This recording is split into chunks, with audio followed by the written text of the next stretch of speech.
Ah, dice. What would we be doing without them?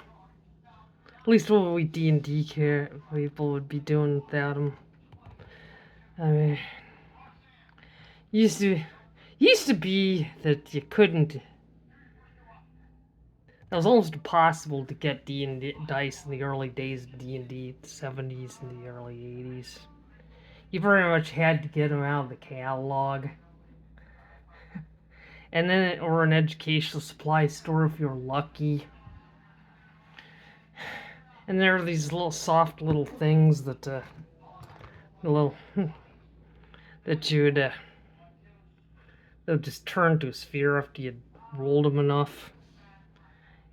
And they were kind of, they were weird. I mean, 20-sided dice are numbered, 0 for 9 twice. And and all, and they didn't have really cool no numbers of different colors and stuff. You had to color them in with the pencil or pen or crayon or ink before you had to use them. Like you have here, this is a really cool D10, another nice golden ink. This D8 is colored in white crayon, and the aforementioned D20. Normally, you'd end up coloring one set of numbers black or another set of numbers red or whatever color you wanted. See which ones are the ones and which ones are the tens. I mean, just thankfully, you get nowadays, you get your dice in all different colors. This one's glow in the dark. All different shapes. Roll for initiative. Sizes. Big, medium, little. Whole tube of tiny D6s here. Yeah, and materials. Get some old school wooden ones.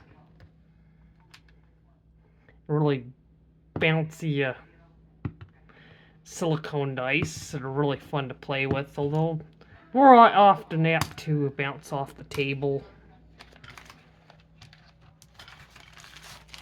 Metal dice of all sorts of sizes.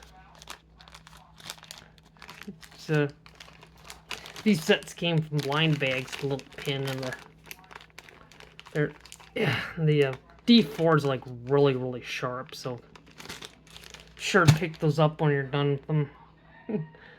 This one came with the Red Dragon miniature pin. It's good, it's got a good heft to it. Good to hold in your hand.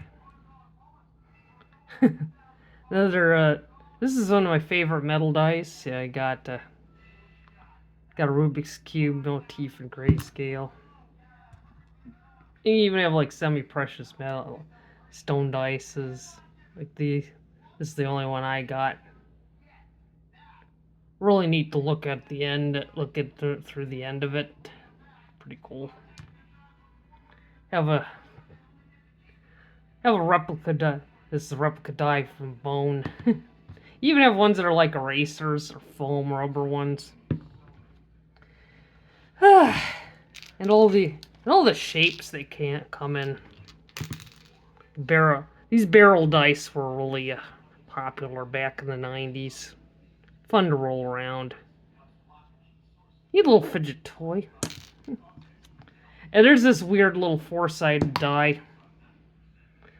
It's technically like two sides, and one, but shape put together in an unusual way.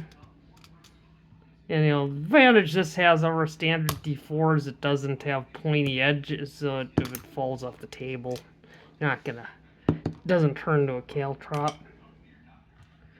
And they also have these really cool dice, the thin dice.